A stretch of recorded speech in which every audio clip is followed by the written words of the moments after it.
Sosok Yasika Aulia Ramadhani, anak anggota DPRD Sulsel kelola 41 dapur MBG, bisa untung 246 juta hari. Sosok Yasika Aulia Ramadhani, anak anggota Dewan Perwakilan Rakyat Daerah, DPRD, Sulawesi Selatan, Sulsel, Yasir Majmud.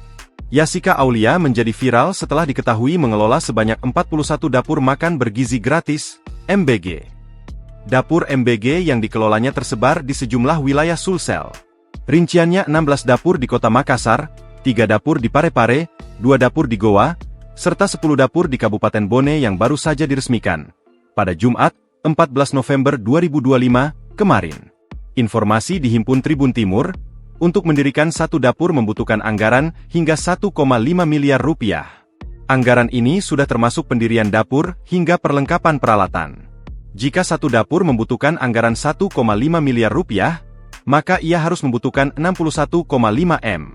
Setiap MBG melayani sekitar 3.000 siswa. Jika satu porsi keuntungan Rp2.000, maka Yasika Aulia bisa saja meraih keuntungan, bisa untung 246 juta hari, dari 41 dapur yang ia kelola. Yasika Aulia dalam kesempatannya meyakinkan, dapur MBG di bawah pengelolaannya bisa mendorong perekonomian masyarakat sekitar dapur MBG.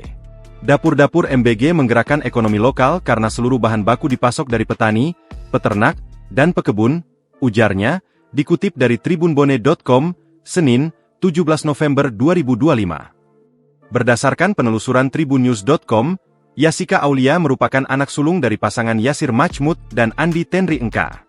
Yasika Aulia memiliki 2 orang adik masing-masing bernama Yasika Dwi Ardina dan Yasika Raja Aditya.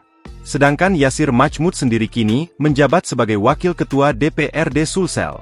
Yasika Aulia masih sangat muda. Ia baru saja merayakan ulang tahunnya yang ke-20 tahun pada Oktober 2025 kemarin. Dikutip dari tribunbone.com, Yasika Aulia dipercaya sebagai pembina dari Yayasan Yasika Group yang mengelola dapur MBG. Sementara dalam kehidupan bersosial media, Yasika Aulia mempunyai akun Instagram Yasika Aulia A. Akun tersebut diikuti oleh 3.479 orang. Download Tribun X sekarang, menghadirkan lokal menjadi Indonesia.